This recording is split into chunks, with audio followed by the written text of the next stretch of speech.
നമസ്കാരം.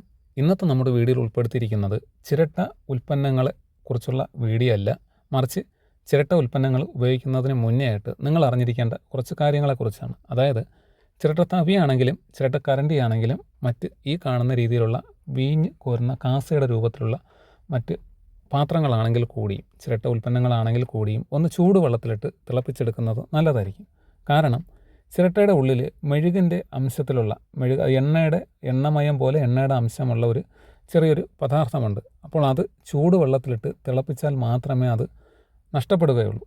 അല്ലാത്ത പക്ഷം നമ്മൾ എന്തെങ്കിലും ആവശ്യത്തിന് കറികളോ അല്ലെങ്കിൽ മറ്റെന്തെങ്കിലും ആവശ്യത്തിന് ഉപയോഗിക്കുന്ന സമയത്ത് ചെറിയ രീതിയിലുള്ള പുളിപ്പ് അനുഭവപ്പെടുവാനായിട്ടുള്ള സാധ്യത കൂടുതലാണ്. അപ്പോൾ ആ ഒരു പ്രശ്നം വരാതിരിക്കുവാൻ വേണ്ടിയിട്ടാണ് ഇങ്ങനെ ചൂടുവെള്ളത്തിലിട്ട് തിളപ്പിച്ച് എടുക്കുന്നത്.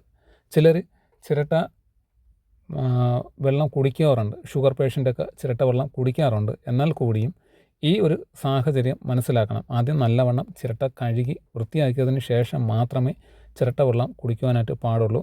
ഇതിപ്പോൾ വർക്ക് കഴിഞ്ഞ സ്ഥിതിക്ക് നല്ലവണ്ണം തിളപ്പിച്ച് എടുക്കുന്നതാണ് കാര്യം.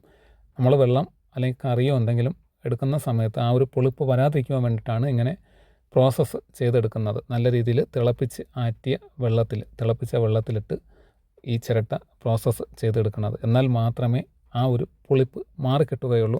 ഇത് എല്ലാവരുടെയും അറിവിലേക്ക് ഷെയർ ചെയ്യുന്നതാണ്.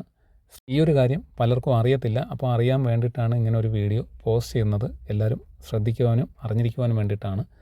ഓക്കെ, പുതിയൊരു ചിരട്ട കരണ്ടി വാങ്ങിച്ചാലും അല്ലെങ്കിൽ ചിരട്ട തവി വാങ്ങിച്ചാലും ഇതുപോലെ ചൂടുവെള്ളത്തിലിട്ട് നല്ലവണ്ണം ഒന്ന് വൃത്തിയാക്കിയതിന് ശേഷം മാത്രമേ നമ്മുടെ മറ്റ് കാര്യങ്ങൾക്ക് ഉപയോഗിക്കുവാൻ പാടുള്ളൂ.